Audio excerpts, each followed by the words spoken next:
인간이 사는 모든 곳에는 나라와 세대, 지역마다 고유한 문화가 있습니다.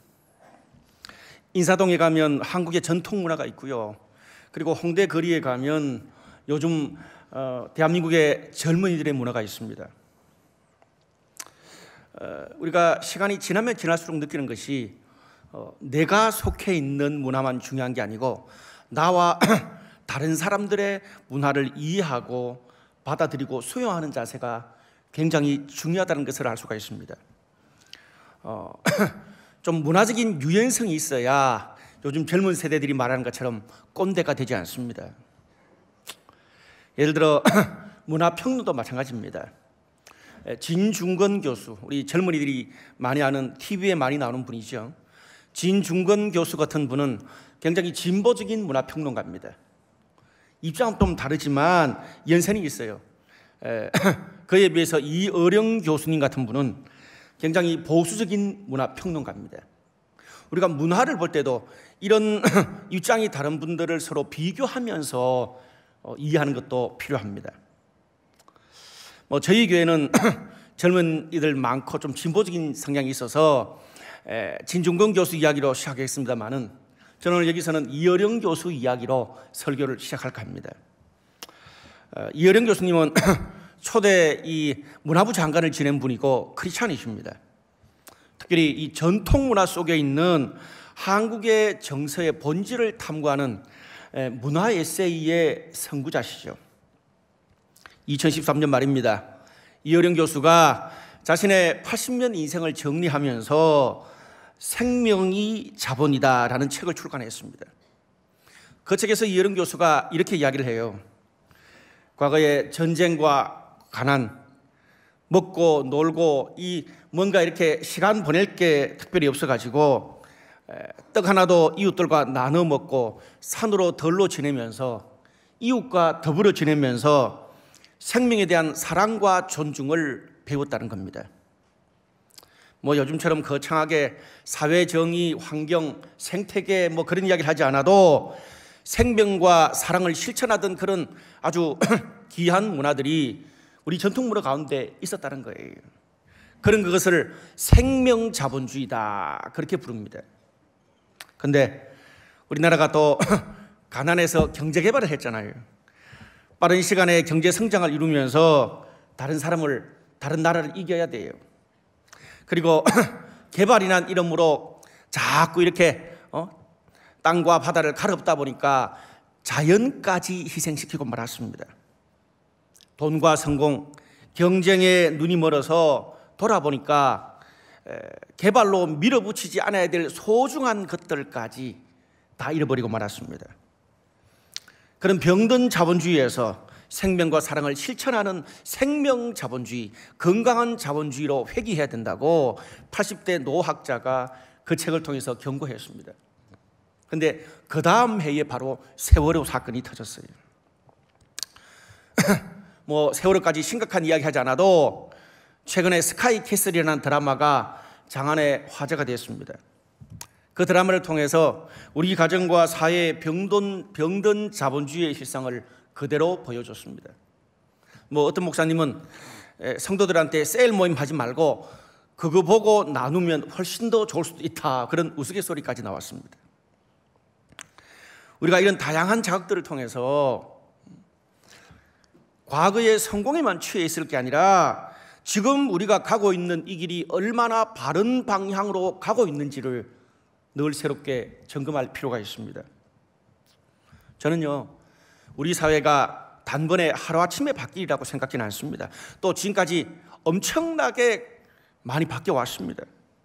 지도자와 정부, 기업뿐 아니라 국민 한 사람의 가치관과 삶의 방식, 말하고 또 인격과 그런 모든 태도가 쌓여서 문화가 되고 그렇게 해야 진정한 변화가 됩니다. 고상한 말로 시민사회가 성숙해져야 합니다. 그동안 한국교회의 기상도를 보면 한국 사회가 발전하는 것과 괴를 같이 합니다. 빠른 시간에 폭발적인 성장과 복음화는 이루었어요. 그런데 그에 비해서 없다는 게 아니고 그에 비해서 내면적인 성숙과 본질적인 가치는 상대적으로 많이 잃어버린 그런 경향이 있습니다. 여러분, 미래의 한국 교회는요, 사실 우리 삼일교회만큼 젊은 세대가 많은 교회가 한국에 없는데, 미래의 한국 교회는 가치와 열매, 행복과 성공, 축복과 나눔이 균형 있게 우리의 신앙과 교회 안에서 정착을 해야 합니다. 그런 모델을 보여줘야 돼요. 그것은 어떤 면에서 우리 경제개발 세대인 부모님들의 몫이라기보다는 어떤 면에서 부모님들은 자신들의 시대에 할 일을 잘 완수했어요.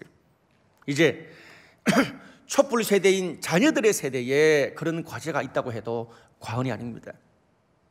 저는 오늘 한 3가지 정도 신앙의 중요한 가치들에 대해서 함께 말씀을 나누고 싶습니다.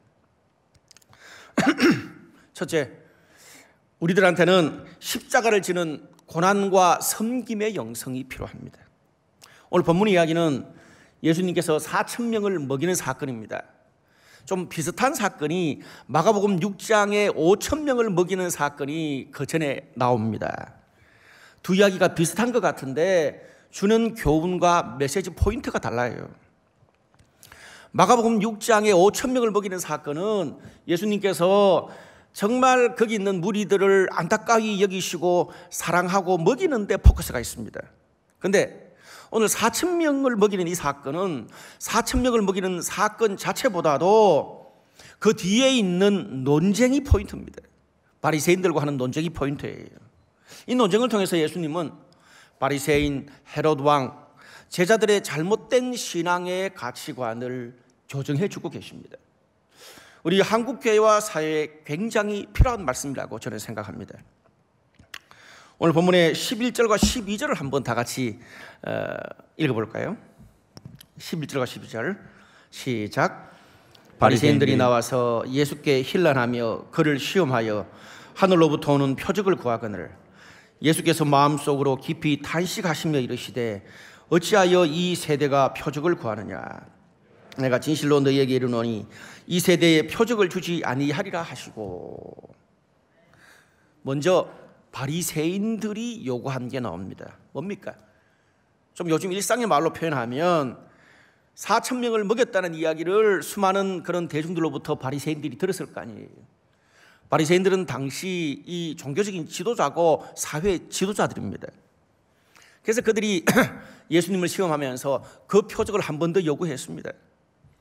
어차피 당신이 하나님의 아들이라는 것을 믿게 하기 위해서 이 땅에 오지 않았냐 이거예요. 그렇다면 저기 가난하고 잘 모르는 대중들 앞에서 했는 것 말고 우리 백성의 지도자들 앞에서 우리 눈에 보이게 모두가 부인할 수 없도록 한번 표적을 제시해봐라. 확실히 보여봐라. 그럼 모든 게임 끝나지 않냐. 논쟁도 필요 없고 설교도 필요 없고 우리가 다 믿을게 이 뜻입니다. 어쩌면 지금 한국 교회와 사회도 여전히 바리새인들처럼 과거에 있었던 기적, 과거에 있었던 축복을 계속 요구하고 있는지도 모릅니다. 근데 오늘 주님 어떻게 말씀하십니까?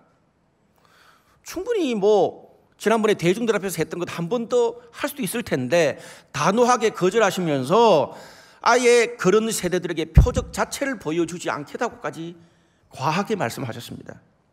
그러면서 오히려 기적보다는 새로운 가치가 필요하다 그렇게 말씀하세요. 우리가 좀 이렇게 오늘 본문이 길어서 앞에는 안 읽었었는데 2절 3절 한번 띄워주시고 다 같이 한번 읽겠습니다. 2절 3절 시작. 내가 무리를 불쌍히 여기노라. 그들이 나와 함께 있은지 이미 사흘이 지났으나 먹을 것이 없도다. 만일 내가 그들을 굶겨 집으로 보내면 길에서 기진하리라. 아멘.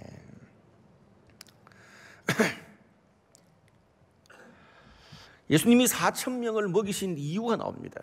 예수님이 4,000명을 먹이신 이유는 예수님을 따라온 많은 사람들이 며칠 동안 먹지를 못하고 굶었어요. 그게 너무 불쌍해서 안타까워서 도와주시기 위해서 기적을 베푸신 겁니다. 그것뿐 아닙니다. 우리가 신약 성경을 보면요, 예수님이 기적을 일으킬 때 보면 병들고 못 먹고 고통받는 사람들을 도와주시고 그들을 케어해 주실 때 다양한 기적을 일으키셨습니다. 그런데 정작 자신의 권위를 위해서 내가 하나님 아들이라는 그 권위를 오픈하고 보여주시기 위해서는 어떤 기적도 베풀지 않으셨어요. 근데 반대로 바리새인들은 자신들의 종교적 열심과 우월함을 사람들에게 드러내기를 좋아했습니다. 근데 우리가 빌립보서 2장 5절에서 7절까지 말씀을 보면은 예수님은 어떻게 이 땅에 수많은 사람들을 구원하셨습니까? 하나님의 자리도 버리고 이 땅에 오셔서 수많은 사람들과 인간과 똑같은 모습으로 그들과 함께 고통받고 결국은 자기 몸까지 주셨습니다. 한마디로 말하면 십자가의 고난과 섬김으로 우리를 구원하셨고 이 땅을 회복시키셨어요. 그런데 바리새인들처럼, 사실 우리가 이 성경에 나오는 바리새인들 이야기하면 참 나쁜 사람이다, 좀 신앙이 공고한 사람이다 그러는데 아니에요. 바리새인들이 굉장히 신앙이 열심히 있고 어쩌면 우리들보다도 더 신앙적인 열심과 훈련이 된 그런 리더십이 있는 사람들입니다. 바리새인들을 보면서 우리는 성경에서 우리 자신을 비춰봐야 돼요. 바리새인들처럼 때때로 오늘날 우리 크리스찬과 교회들도 십자가의 길보다 기적과 축복의 길을 더 원할 때가 간혹 있습니다. 왜요? 그것이 사람들에게 더 필요하거든요. 열매만 있으면, 결과만 내면 과정이야 어떻든 다 용서가 되는 그런 세상에 우리는 살고 있습니다. 물론 과거보다는 많이 좋아졌습니다. 흔히 우리 신앙생활을 하면서 일반적으로 사람들이요 내 삶이 잘 풀리고 축복받았다는 생각이 들면 하나님이 나와 함께 하시고 하나님이 나를 사랑하신다고 생각합니다. 그런데 반대로 내 삶이 잘 안 풀리고 미끄러지고 떨어지고 축복이 별로 없다고 생각이 들면 하나님은 왜 나를 사랑하지 않으실까 방황합니다. 이렇게 설교하는 저도 만약에 계속 미끄러지고 힘들고 어려우시면 아마 그런 생각을 인간이기 때문에 자연스럽게 할 거예요. 흔히 우리 주변에 간증하는 거 있잖아요. 내가 하나님을 믿었고 간절히 기도하고 축복받아서 1등 했다, 임용고시 붙었다, 연봉 2억이 됐다, 연봉 협상에서 간증하고 좋아합니다. 물론 귀한 일이에요. 하나님이 축복하신 일입니다. 그런데 질문 하나 하자고요. 만약에요 내가 거기에 포함되어 있는 사람이라 얼마나 좋겠어요. 그런데 여러분 한 집단에 1등은 한 명밖에 없어요. 그러면 2등부터 40등까지 한 사람은 어떻게 되냐고요. 시험에 떨어진 사람, 연봉 2억은커녕 연봉 3천도 안 되는 그런 사람들은 하나님이 도와주시지 않고 하나님의 축복을 못 받은 건가요? 제가 너무 목사라서 목사인데도 부정적인 이야기를 하나요? 아니에요. 만약에 제가 믿는 하나님이 그런 하나님, 1등하고 임명고시 되고 축복받은 사람들만 사랑하시는 하나님이라면 저는 벌써부터 낙제예요, 낙제. 우리가 성경에서 만나는 하나님은 그런 하나님이 아니에요. 엘리트들만 사랑하는 스카이캐슬에 나오는 그런 하나님이 아니란 말이죠.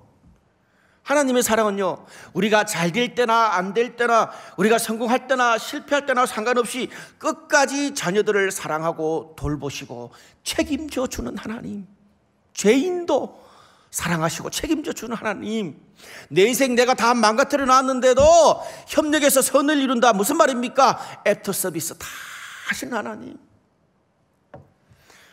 여러분, 그게 부모예요.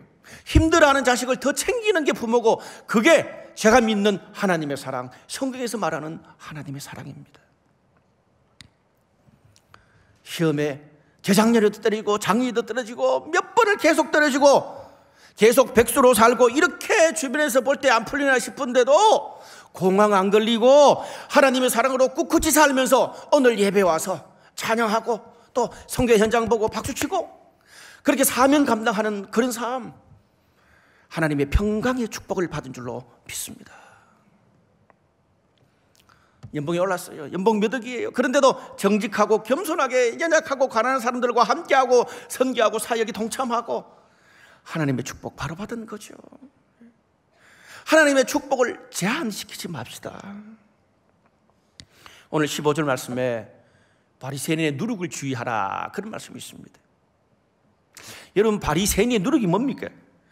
하나님의 무한하신 사랑, 차별하지 않는 그 사랑과 하나님의 성품을 표적과 축복과 물질적으로 대체해버리는 값싼 기독교, 물량적인 기독교를 말합니다. 물론 축복이 필요 없다고 말하는 게 아닙니다. 여러분, 우리는 인생을 살기 때문에 축복이 꼭 필요합니다. 그런데 하나님의 사랑을 그것으로 판단하는 기준이 되면 안 됩니다. 그렇게 되면 영적 스카이캐슬이 되는 거잖아요. 하나님 그런 하나님 아니에요. 죄인도 끝까지 사랑하는 하나님, 가늠한 여인도 다 지적하는데 끝까지 받아주는 하나님의 사랑이잖아요. 여러분, 한국교회만큼 전 세계에 축복과 사랑을 많이 받은 그런 교회, 나라가 어디 있습니까? 우리가 하나님이 우리에게 주신 축복에 대해서 참 많이 나눴습니다. 그러면 이 정도 되면 믿지 않는 세상 사람들이 당연히 믿고 우리가 받은 그 축복 받으려고 예수 영접하고 교회로 몰려와야 되는 거 아닙니까? 과거에는 그랬어요. 근데 요즘은 분위기가 그렇지 않아요. 하나님 우리를 사랑하시고 축복하신다 그러는데 더 손가락질을 하고 심지어 개독교라고까지 욕을 합니다. 왜 그럴까요? 우리가 기적과 하나님의 축복받은 것에 대해서, 사랑에 대해서 말은 많이 하는데 정작 그들이 느낄 때 세상이 고난받고 아파할 때 동참하고 희생하는 그런 섬김의 십자가의 모습을 볼 수 없었다는 거예요. 더 정확하게 말하면 우리 믿는 사람 교회는 보여주려고 참 많이 노력해요. 그런데 믿지 않는 세상 사람들에게 그게 느껴지지 않는다는 말이에요. 코드가 안 맞아요. 채널이 안 맞아요. 여러분, 오늘 말씀을 통해서 변함없이 예수님이 우리에게 이야기해 주시는 게 뭐예요? 세상은요, 축복과 기적, 부여함이 필요해요. 근데 그것 때문에 주님을 받아들이고 변하는 게 아니고 예수님이 하셨던 것처럼 고난과 사랑의 섬김, 십자가의 섬김으로 바뀌는 줄로 믿습니다. 잘 되면 잘 된 대로 겸손하게 섬기고요, 부족하고 실패하고 쓰러지면 그 자리에서도 감사하고 눈물 흘리면서 하나님의 사명 감당하는 것, 그게 축복인 줄로 믿습니다. 오늘 이 시간 우리 예배드리는 모든 분들 하나님의 축복받고 기적을 드리는 분인 줄로 믿습니다. 두 번째로, 이웃과 함께하는 정의와 책임의 영성이 우리들에게 필요합니다. 우리 본문 15절 다 같이 한번 읽을까요? 15절 시작. 예수께서 경고하여 이르시되 삼가 바리새인들의 누룩과 헤롯의 누룩을 주의하라 하시니. 심플한 말씀이에요. 제가 일대지에서 바리새인의 누룩에 대해서는 말씀을 드렸습니다. 그럼 여기 그 다음에 나오는 헤롯의 누룩은 뭔가요? 헤롯의 누룩은 이 앞에 이 마가복음 6장에 보면 헤롯은 당시 이스라엘의 통치하는 왕이었습니다. 그런데 이 헤롯이 동생의 아내와 불륜을 저지르고 말았어요. 굉장히 포악한 사람입니다. 조금 자신을 비판하고 그러면 다 죽였어요. 그런데 예수님이 활동하시기 전까지 이스라엘 백성들에게 가장 존경을 받았던 지도자가 세례 요한입니다. 세례 요한이 자신의 신앙과 양심을 걸고 헤롯 왕의 불륜에 대해서 비판했습니다. 그래서 헤롯이 죽이지는 못하고 감옥에 가둬놨습니다. 세례 요한이 하나님의 선지자고 백성들의 초항을 받으니까 죽일 수는 없었던 거죠. 그런데 결국 자신의 아내와 딸의 계략에 빠져가지고 이렇게 하면 안 되는데 잘못인 줄 알면서, 하나님의 선지자고 잘못인 줄 알면서도 세례 요한을 죽였습니다. 여러분, 이것이 헤롯의 누룩입니다. 헤롯의 누룩은 뭡니까? 진리를 알면서도, 이것이 잘못된 것인 줄 알면서도 이웃을 향한 정의와 책임을 회피하고 침묵하는 죄, 그것이 헤롯의 누룩입니다. 여기 나오는 헤롯의 침묵과 빌라도의 침묵이 좀 비슷한 면이 있습니다. 빌라도도요, 유대인들이 예수님을 잡아 죽이자 그랬을 때에 예수님이 죄가 없다는 걸 분명히 알았습니다. 계속 몇 번을 이야기했는데도 이러다가 폭동이 일어나겠거든요. 그래서 결국 어떻게 합니까? 나는 모른다, 나는 여기 상관하지 않겠다, 손을 씻었습니다. 어떻게 보면 잘못하지 않은 걸 수도 있습니다. 그런데 사도신경에 몇천 년 동안 어떻게 나옵니까? 본디오 빌라도에게 고난을 받으사. 여러분, 역사적으로 볼 때 헤롯 왕은 포악한 면은 있어도 굉장히 정치력이 뛰어난 그런 왕입니다. 솔로몬 성전, 파괴된 그 성전을 헤롯 대왕 때 그 성전을 복구했어요. 그래서 헤롯 대왕이라 그래요. 근데 성경은요, 오늘 헤롯이 지은 그런 위대한 성전에 대해서 주목하지 않습니다.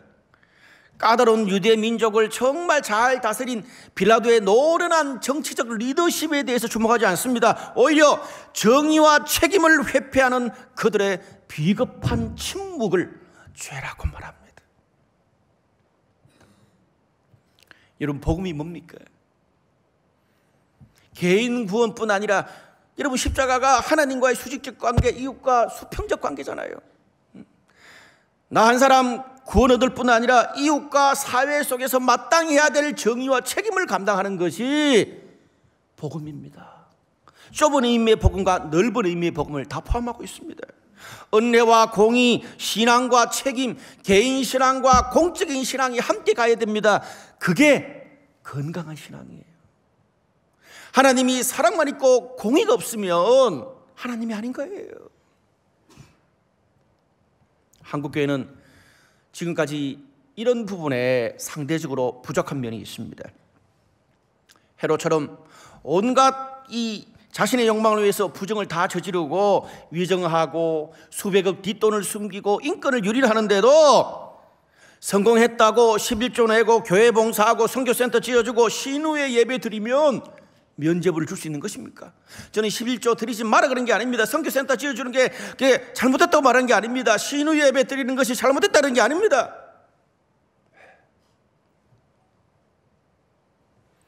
살아왔던 이력이나 정치적인 것, 행정적인 것, 여러 가지 모든 경제적인 이력들이 믿지 않는 사람들보다 훨씬 더 못해요. 그런데 단지 크리스찬이고 목사, 장로, 권사기 때문에 선거에서 뽑아줘야 됩니까? 과거에는 그게 통할 수도 있었습니다. 목사님이 이야기하면 저도 그렇게 해서 옛날에 찍었던 경험이 있습니다. 이제는 아니에요. 여러분, 우리가 한국 역사를 통해서 신앙 좋다고 뽑아주고 신앙 좋다고 팔아줬다가 나중에 타락해서 기독교 전체가 욕먹는 것을 지금 얼마나 많이 보고 있습니까? 믿냐 안 믿냐로 찍어주고 팔아주지 말고 얼마나 정의와 사회적 책임을 잘 감당하느냐, 그 잣대로 평가할 때는 평가해야 됩니다. 예전에는요, 1등하고 성공하고 경제성장 지수가 GNP, GDP가 계속 올라가면 박수 쳤습니다. 박수 쳐야 될 일이에요. 근데 이제는 여러분, 경제개발 세대가 당면한 과제와 그 부모님들의 이 경제적인 기반 위에서 복지사회로 가는 다음 세대, 젊은 세대들의 과제가 다릅니다. 이제는요, 1등하고 성공하고 경제적인 개발 통해서 부흥했는데 이제는 그런 것만으로는 안 됩니다. 그 성공이 어떻게 거둔 성공이고 그 거둔 성공을 어떻게 바른 방식과 절차로 운영하고 사회 구성원들과 함께 잘 나누는가, 이게 중요합니다. 그게 성숙한 사회 시스템 아닌가요? 그래서 요즘은요, 경제 성장만으로 기업을 평가하던 시대는 지났습니다. 지속가능 지수라는 게 세계 대세입니다. 많은 큰 기업들에서는 벌써 이 지속가능 지수를 올리려고 난립니다. 지속가능 지수가 뭡니까? 기업이요, 경제 성장을 유지하면서 경제면 경제, 환경이면 환경, 사회면 사회, 자신들의 명성이면 명성, 이 네 가지 영역에서 얼마나 사회적 책임을 다하고 사회 구성원들과 조화롭게 기업 행위를 영위해 나가느냐, 그걸 평가합니다. 기업만 바뀐 게 아니에요. 요즘 직장 생활하는 젊은 세대들의 패턴이 달라졌습니다. 부모님 세대 때는요, 대기업의 연봉만 높이면 갈라 그래요. 이놈아, 삼성을 왜 안 가? LG를 왜 안 가? 죽어도 안 간대. 요즘은요, 워라벨이 대세입니다. 젊은 세대들한테는 워크 라이프 스타일, 워라벨이 대세예요. 돈 많이 주는 것만으로 내가 만족하지 않겠다는 거예요. 왜? 어떤 면에서 가정에서 보내는 시간보다 직장에서 보내는 시간이 훨씬 더 많은데 잠자는 거 빼면. 그래서 돈뿐 아니라 나 자신의 취향, 가정생활, 의미, 보람도 함께 느끼는 그런 직장, 그런 기업에 가고 싶다는 거예요. 여러분, 세상도 이렇게 달라지고 있는데 교회가 이 부분에 대해서 분별하고 새로운 가치를 이 시대에 정말 잘 전달하지 못하면 우리가 믿는 신앙은 하나님 나라 신앙인데 우리가 사는 삶은 교회 오빠, 교회 누나를 벗어나지 못합니다. 과거 한국 교회에서는요, 큰 사건 사고가 있을 때마다 나의 죄를 회개하고 그것을 나의 죄라고 생각하며 가슴치며 회개합시다 그랬어요. 저도 그랬어요.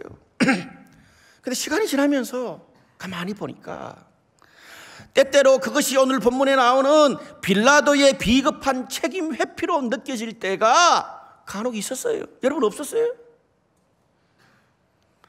하나님 나라의 복음을 너무 개인화시킨 거지. 성경과 신학 간에 목회자와 교회가 숨었어요. 저 목사가 너무 과한 말을 하네. 제 말이 아닙니다. 우리 한국의 복음주의 교회를 이끌어 오셨던 이동훈 목사님, 홍정길 목사님께서 은퇴하시고 난 다음에 뼈아픈 고백을 하시면서 하신 말씀이 이거예요. 복음주의 교회가 정말 우리 한국 역사의 고통의 시절에 사회 문제에 대해서 등을 돌리고 제자 삼고 선교하는 데만 진력했다. 그것도 귀한데 아쉽다. 홍정일 목사님은 한 수 더 떠서 말씀하셨어요. 성경과 신학 간에 비겁하게 숨어버렸다고까지 말했습니다. 저는 그분들을 보면서 목회의 꿈을 키웠고 목회 모델을 삼았습니다. 그분들이 이제 목회를 정리하면서 그런 말씀을 했다면 우리 다음 세대는 우리가 그릴 인생을 새롭게 시작하고 교회를 새로운 방향으로 나아가면서 그 기초 위에 더 균형 잡힌 복음으로 그런 건강한 교회로 나아가야 된다고 생각합니다. 여러분, 사회 문제 볼 때예요. 내 문제라고 해야 될 게 있고 내 가슴을 치면서 죄라고 해야 될 때가 있고 사회 구조와 제도의 문제라고 이야기해야 될 때가 있는 거예요. 회개하고 기도해야 될 때가 있는가 하면 토론하고 청원하고 선거하고 광장으로 나가야 될 때가 있는 거예요. 종교와 정치를 분리해야 될 때가 있는가 하면 사회 문제와 정의에 교회가 개입해야 될 때가 있어요. 개인의 이름으로 사회에 나가야 될 때가 있는가 하면 교회 이름으로 해야 될 때가 있어요. 쉽지 않습니다. 쉽지 않아요. 그런데 우리가 더 이상 회피하면 안 돼요. 선배들이 말씀했잖아요. 고백했잖아요. 교회가 고민하면서 이것을 지혜롭게 분별하고 가르치지 못하면 잘못된 길로 가는 권력의 날개를 달아주는 꼴이 되든지 아니면 복음을 시민단체 운동, 노동운동으로 전락시키는 게 됩니다. 반쪽짜리 복음이죠. 복음은 그런 게 아니에요. 생명이에요. 모든 제도와 모든 보수 진보를 넘어서는 하나님의 능력이에요. 아멘. 세월호 사건과 촛불 집회 이후로 우리 사회가 굉장히 비판적이고 똑똑해졌습니다. 우리가 복음의 능력으로 지역사회에 기여하고 사회에 책임을 지는 그런 신앙, 그런 교회의 모습을 보여주지 못하면 이제 세상은 더 이상 우리가 믿는 신앙의 가치에 대해서 존중하지 않을 거예요. 이미 존중하지 않고 있어요.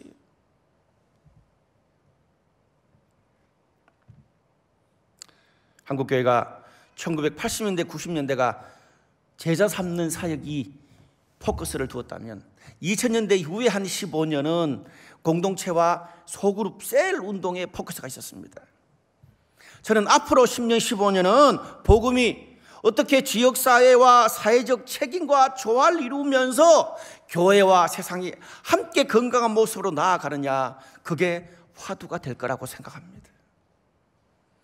저는 우리 오늘 말씀을 듣는 삼일교회와 모든 성도들이 이런 공적 신앙의 영역에서도 한국교회 모델이 되어주시기를 주님의 이름으로 축복합니다. 세 번째로, 하나님과 함께하는 일상의 영성이 우리들에게는 필요합니다. 우리가 16절에서 18절까지를 한번 읽을까요? 시작. 제자들이 서로 수군거리기를 이는 우리에게 떡이 없음이로다 하거늘 예수께서 아시고 이르시되 너희가 어찌 떡이 없음으로 수군거리느냐 아직도 알지 못하며 깨닫지 못하느냐 너희 마음이 둔하냐 너희가 눈이 있어도 보지 못하며 귀가 있어도 듣지 못하느냐 또 기억하지 못하느냐. 이제 마지막으로 예수님은 제자들의 잘못된 신앙적 가치관을 교정해 주십니다. 오늘 성경에 보니까요, 4,000명을 먹이고 난 다음에 제자들이 예수님과 함께 호수를 건너왔어요.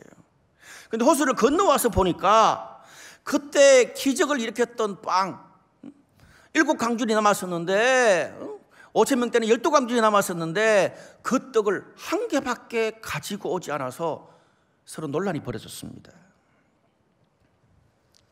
아마 제자들 생각에는 4,000명을 먹였던 5,000명을 먹였던 그 기적의 떡만 있으면 호수 이쪽 편에서 일으켰던 그 놀라운 기적의 드라마를 호수 건너고 난 다음에 저쪽에서도 똑같이 기적을 일으킬 수 있다고 생각을 했던 것 같아요. 그러면요, 힘들게 음식 구할 필요도 없고 예수님이 다시 한 번 더 기도만 하면 대박 날 거잖아요. 이것보다 더 좋은 요술방망이가 어디 있습니까? 예수님의 이름도 예수님의 사역도 금방 알려지잖아요. 그런데 오늘 본문의 예수님은 그 제자들 향해서 너희가 깨닫지 못하느냐, 너희가 잘못된 마음이라고 꾸중하고 계십니다. 왜 그럴까요? 주무신 분들 깨시고 요거 듣고 주무세요. 왜 예수님이 꾸중하셨을까요? 제자들은요, 4,000명을 먹였던 과거의 특별한 기적에 붙잡힐 수밖에 없잖아요. 4,000명을 먹이고 5,000명을 먹이는 거를 내 평생 언제 한번 보겠어요? 그때 과거의 특별한 기적에 붙잡혀가지고 기적 자체인 예수님이 지금 나와 함께 있다는 것을 잊어버리고 말았습니다. 여러분, 예수님과 함께하는 삶이 기적인 줄 믿습니다. 기적의 떡이 기적을 일으킨 게 아니고 그 떡과 함께 있는 예수님이 기적이세요. 예수님 자체가. 4,000명을 먹였고 5,000명을 먹었던 그 떡방울이가 기적이 아니에요. 그 떡방울이는요, 들판에서 통한 거지 도시에서도 또 통할 거라는 보장이 없어요. 4,000명한테 맞는 방식이라고 5명, 10명한테 맞는 방식이 아니라고요. 유대인들에게 호수 이편에서는 맞았다면 저편에 이방인들에게는 다른 패턴이 필요할지 몰라요. 근데 과거나 오늘이나 사람들은요, 기적과 성공했던 특별한 환경, 방법, 추억에 붙잡혀 삽니다. 청년 때 내가 기적을 경험했는데, 리드할 때 기적을 경험했는데, 10년 전에 기적을 경험했는데, 내가 잘 나갈 때 그때 그 시절에 기적을 경험했는데 그때가 좋았다. 좋았어요. 근데 여러분, 그건 나의 과거예요. 우리가 주님과 함께하는 내 모든 삶의 모든 여정이 청년 때든 10년 전뿐 아니라 지금 아파 있는 지금도, 은퇴한 내 나이 지금도 내가 사는 나의 모든 삶의 여정이 주님과 함께하는 여정이 진정한 기적이고 축복인 줄로 믿습니다. 오늘 본문에 나온 제자들처럼 호수 저편에 있던 과거의 떡바구니에 매여서 살지 마시기를 바랍니다. 제 부끄러운 이야기를 하나 할게요. 제 이야기를 해야지 되지. 저는 한 10년 전에 안산 동산교회에서 청년 8명 데리고 홍대 거리에 술집을 뜯어서 좀 쉽게 말해서 또라이처럼 개척을 했습니다. 다 반대했는데 그렇게 한번 해보고 싶었어요. 자신이 있었어요. 그런데 뭐 자신만큼 잘 된 건 아니지만 홍대 거리에 목회하면서 제가 한 3년 정도 목회하면서 제 입에서 제일 많이 했던 말이 뭔지 아세요? 내가 동산교회 사역할 때 자꾸 그 시절의 이야기를 해요. 오죽했으면 저희 와이프가 여보 이제 제발 비행기에서 좀 내려와. 당신 지금 홍대 거리에 있는 거거든. 초대형 교회에서의 환상과 방법을 내려놓는데 3년 걸렸어요. 그러다가 한 7년 차쯤에 그냥 정말 지극히 작은 나름대로의 성공을 맛보다가 이제는 나이가 50이 넘어서 강남에 다시 교회를 개척했습니다. 근데 강남 오니까 또 뭐라 그런 줄 아세요? 분명히 내가 과거에 그런 실수가 있음에도 불구하고 홍대에서 통했던 방식을 그대로 하려고, 내가 홍대에서 블루라이트를 개척했을 때는 홍대에서 뭐 할 때는 그 이야기를 자꾸 하고 있어요. 나는 지금 강남에 있는데, 같은 서울이라도요 홍대와 강남이 이렇게 다를 줄은 몰랐어요. 제가 그렇게 홍대 시절의 방법대로 쉽게 하려 그러다가 병들어 누웠잖아요. 그걸 버리는데 3년 걸렸어요. 제자들과 똑같이. 제가 이 본문 보면서 딱 저를 보는 것 같아요. 여러분, 시대와 환경과 사람과 분위기와 일하고 커뮤니케이션하는 모든 방식들이 달라졌습니다. 세상이 달라졌습니다. 20대의 신앙의 패턴이 다르고요, 결혼해서 30, 40대의 신앙의 패턴이 다르고요, 50대, 60대에 필요한 신앙과 인생의 성숙이 다른 겁니다. 내가 달라졌잖아요. 앞자리가 달라졌잖아요. 과거가 아니고 현재에 살잖아요. 그러면 과거에 살지 말고 지금 내가 있는 자리에서 하나님과 동행하면서 새로운 스토리를, 신앙의 스토리를 다시 써야 돼요. 예수님과 동행하면서 공부하고 인턴하고 출근하고 밥하고 빨래하고 살 빼고 쓰레기 비우고 아내와 여전히 다투고 대출금 갚고 지루하고 빠듯한 일상을 사는 것, 그게 진짜 신앙입니다. 근데 제자들은 어떻습니까? 그 지루한 일상 뒤로 다 제껴두고 4,000명을 먹였던 환상만 붙잡고 있었어요. 교회 집회에서 있었던 환상만 붙잡고 있었어요. 여러분, 교회 집회에서 하나님 주신 축복은 뭡니까? 그 은혜 받고 다시 타이트한 세상에 나가서 살아야 되는 거예요. 시험 공부 꾸준히 하고 커리어 꾸준히 쌓아야 될 거를 기도하고 교회 봉사한 대가로 퉁치고 싶잖아요. 물론 성경 갔다고 교회 봉사 좀 하고 나면 하나님이 공부도 별로 안 했는데 좋은 성적 주실 때가 있어요, 없어요? 있어요. 할렐루야. 근데 그게 일상이 되면 안 돼요. 여러분, 사회생활을 배우는 게 쉬워요?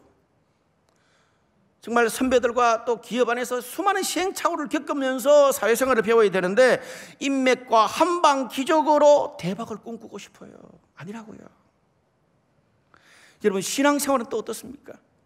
예배드리고 정말 하나님께 찬양하고 아멘하고 가는 게 쉬워요? 진에 가가지고 진에 가면 마음에 드는 사람만 있어요? 아니에요. 분명히 내가 저기에 저 진에서 마음에 안 드는 두 사람이 있어가지고 이쪽 진이 있는데 이쪽 진에 오면 셀 리더가 진 리더가 마음에 안 들어. 그래가 또 이렇게 잘 부탁해서 이쪽 진에 옮겼는데 이 사람 목사님 마음에 안 들어. 어떤 진을 가도 마음에 안 드는 사람 다 있어요. 계속 부딪히는 그 소그룹 모임을 하면서 형제자매로 만나면서 우리는 그리스도의 몸을 배웁니다. 여러분, 말씀 묵상하는 게 쉽습니까? 말씀을 듣기는 쉽죠. 근데 매일 주야로 말씀을 묵상하고 보니까 뭐 군데군데 훈련에 대한 그런 방이 붙어 있고 소개를 하더라고요. 이런 훈련을 받을 때도 지속적으로 받고 지속적으로 말씀을 묵상해야 그것이 신앙 인격으로 쌓여서 나의 신앙에 변화를 주는 줄로 믿습니다. 단번에 신앙이 성숙하는 게 아니에요. 여러분, 전도하고 선교하는 것도 마찬가지잖아요. 내가 20대 막 초중반에 대학 다닐 때 가서 막 인도, 파키스탄 갔어. 좋았어. 여러분, 그렇게 한두 번 갔다 온다고 선교가 되는 게 아니에요. 선교도 뭡니까? 여러분, 삼일교회가 한국교회에 끼친 영향이 뭡니까? 선교를 비가 오나 눈이 오나 바람이 부나 지금 몇십 년 계속 하고 있잖아요. 이제는 보니까 쿠바까지 해요. 쿠바. 저 작년 연말에 쿠바 놀러 갔다 왔는데 부끄럽더라고요. 나는 놀러 갔다 왔는데 여기는 선교 갔다 와. 얼마나 감사한지. 지속적으로. 여러분, 20대뿐 아니라 결혼해서 30대 나중에 대를 이어서 내 자식들을 데리고 선교 계속 가시기를 바랍니다. 그러면 선교하는 교회를 넘어서 선교하는 가정, 선교하는 세대가 될 줄로 믿습니다. 여러분, 성령 충만 이야기할 때 바울 서신에서는 성령의 9가지 열매를 말합니다. 그 성령의 9가지 열매는 뭡니까? 인격입니다. 이벤트로 단번에 되는 게 아니고 인격입니다. 선교가 수십 년 되어져서 선교 사역이 되는 것처럼 우리 인생도 마찬가지잖아요. 나 개인 추스르기도 쉽지 않은데 직장 가서 직장 생활 해야죠. 또 결혼해서 좋았는데 부부관계 해야죠. 이제 자식 놓으면 부모와 자식 관계 해야죠. 그러면 또 할아버지 3대까지 케어해야 되죠. 또 교회에서는 공동체 생활을 해야 되죠. 우리의 인생 여정은요, 평생 동안 싸워가야 될 성화의 과정입니다. 평생 싸워야 돼요. 간혹 이런 분들이 계세요. 내가 사회에서는 성공한 CEO고 성공한 목회자인데 밖에서는 모두가 나를 다 인정해 주는데 왜 우리 집에만 오면 내 마누라와 자식은 나를 인정하지 않는지 모르겠다고. 내가 너희를 위해서 얼마나 뼈 빠지게 고생을 했는데. 남자분들 그런 분 없으세요? 저 최근에 그래요.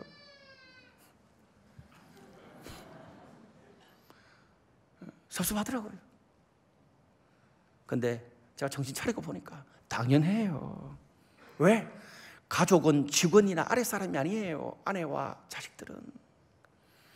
밖에서 똑같은 방식으로 살면 가정은 깨지게 되어 있습니다. 여러분, 밖에서 영웅이면 영웅일수록 집에 와서는 평범하게 살아야 돼요. 명령하면 안 되고요. 존중해야 돼요. 과거의 떡바구니를 다 버리시기를 바랍니다. 저 요즘 자식들한테 과거의 떡바구니 버리려고 얼마나 노력하는지 몰라요. 우리 자식들이 잔소리 10마디 하면 저는 2마디예요. 삶도, 신앙도, 인생도 일상을 찾아가고 일상을 누리는 것이 진리입니다. 우리가 이걸 놓치면 과거의 기적을 쫓다가 현재를 잃어버리고 성화도, 우리 신앙과 인생의 성숙도 사라집니다. 저는 3.1교회 우리 모든 성도들이 일상의 영성을 기뻐하고 추구하는 그런 교회 되시기를 주님의 이름으로 축복합니다. 말씀의 결론을 맺을게요. 요즘 홍대거리와 강남 한중간에 가면 사람들이 정기적으로 만나서 다양한 재능, 관심, 취미, 이 문화생활을 나누는 소셜 커뮤니티들이 굉장히 많이 활동을 합니다. 독서, 글쓰기, 시사, 영화, 음악, 레저, 스포츠 등 다양한 커뮤니케이션을 하면서 커뮤니티들이 활동을 하고요. 또 분야끼리 모여서 막 이벤트를 해요. 개인의 평생 관심 가졌던 것들이 쌓이고 따듬어지고 또 함께 모이니까 사회의 다른 사람들도 함께 올 수 있는 멋진 플랫폼이 되는 거예요. 저는 요즘 그걸 보면서 거기에 빠져 있습니다. 일상의 풍성함을 교회보다 세상이 훨씬 더 잘 누리려고 하고 있는 것 같다. 좀 셈이 나요. 교회가 돈이 없는 것도 아니고 사람이 없는 것도 아니고 비전과 열정이 없는 것도 아닌데 말입니다. 워라벨 시대의 교회는요, 우리 안에 있는 일상의 풍성함을 더 많이 격려하고 연결하고 세워줘야 돼요. 사랑하는 여러분, 내가 하나님과 함께했던 일상과 수많은 관심들, 내가 경험했던 성공과 실패, 여러 가지 모든 내 인생의 여정들은 나만 표현할 수 있는 하나님이 역사한 현장이고 하나님이 우리에게 주신 최고의 축복이고 기적인 줄로 믿습니다. 오늘 제자들처럼 그 소중한 추억들 다 제쳐두고 과거의 특별한 경험에만 붙들려서 다른 사람 비교하면서 열등감 쩔어서 살지 마시기를 바랍니다. 하나님과 함께 했던 나의 모든 삶의 여정, 우리 삶의 모든 여정, 우리 교회의 모든 여정이 최고의 기적이고 최고의 축복입니다. 오늘 여러분, 하나님의 기적을 경험하고 축복받은 사람들이에요. 제가 요즘 강남에서 준비하고 있는 모임 하나가 있습니다. 이름이 뭔 줄 아세요? 언더독의 반란. 언더독의 반란이라는 이름을 걸고 제가 모임을 하나 준비하고 또 교회 안에 있는 사람, 밖에 있는 사람을 제가 수소문 하고 있어요. 제가 제 삶을 돌아봤을 때 주류라기보다는 비주류로 살아왔고 언더독처럼 살아왔습니다. 경상북도 칠곡군 북삼면 숭월동 716번지 모르시잖아요. 경상북도 깡촌에서 시작해서 대구로, 또 대구에서 안산으로, 안산에서 홍대거리로, 홍대거리에서 강남으로 도전하기까지 하나님과 함께했던 제 인생의 기쁨, 슬픔, 눈물, 애정과 애정, 모든 희노애락을 그 모임에서 나누고 싶어요. 근데 함께 하고 싶다는 사람들이 꽤나 있어요. 언더독 이야기인데 왜 그럴까 생각해 봤어요. 여러분, 우리 중에 주류가 많겠어요? 비주류가 많겠어요? 비주류가 많아요. 주류도 과거 언제적에는 비주류였어요. 거대한 자본주의의 골리앗이라는 그 큰 자본주의의 틈바구니 속에서 물맷돌 하나 가지고 처절하게 살아남았던 다윗의 언더독의 삶의 여정을 제 방식으로 해석해서 보여주고 싶어. 저는 요즘 성경을 언더독의 관점에서 읽어요. 뭐 구원의 관점에서도 읽지만 너무 은혜가 돼요. 사랑하는 여러분, 내 삶에 하나님과 함께했던, 성공이든 실패든 울었던 웃었던 모든 그 하나님과 함께했던 여정이 최고의 기적이고 축복이고 경쟁력입니다. 한국교회 안에서 삼일교회처럼 젊은 세대가 이렇게 많고 역동적인 교회가 또 있습니까? 저는 이런 사역을, 21세기의 이런 미래 세대의 사역을 가장 잘할 수 있는 교회가 삼일교회라고 생각합니다. 여러분, 우리가 평생 신앙생활하고 인생을 살면서 경험한 하나님의 사랑, 하나님의 위로, 하나님의 역전의 스토리가, 눈물 없이 들을 수 없는 그런 스토리가 우리에게 얼마나 많아요. 그래서 우리가 여기 살아있는 거잖아요. 우리에게 기적을 주신 그 하나님, 우리 인생의 어떤 특정한 시기만 있는 게 아니고 천하 만물 일상 모든 곳에 주님 계십니다. 오늘 이 공간 안에 호흡하는 가운데도 주님 계시는 줄로 믿습니다. 여러분, 그것을 내 안에만, 교회 안에만 가둬두지 마시길 바랍니다. 이제 여러분 21세기 다음 세대는요, 미래 세대는 그것을 교회를 넘어서 세상 한가운데 마음껏 풀어놓으시기를 바랍니다. 기쁜 이야기는 기쁜 이야기대로, 슬픈 이야기는 슬픈 이야기대로, 아픈 이야기는 아픈 이야기대로, 아직까지 이루어지지 못한 미완의 이야기는 미완의 이야기로 풀어놓으세요. 먹고 놀고 공부하고 토론하고 사진 찍고 여행하고 사랑하고 유튜브 올리고. 어제 유튜브가 그런 거 아니에요. 유튜브에 성공한 이야기만 있습니까?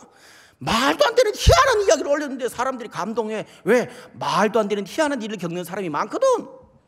감동하는 거예요. 자, 우리 교회에서 하는 일마다 안 되는 애가 있어. 내가 그래서 너 하는 일마다 안 됐으니까 하지 말고 네 안 됐던 거 다 올려가지고 그거 좀, 그런 사람들 만나가 유튜브 좀 만들어봐라. 그거 좋겠네요. 대박 칠 것 같아. 할렐루야.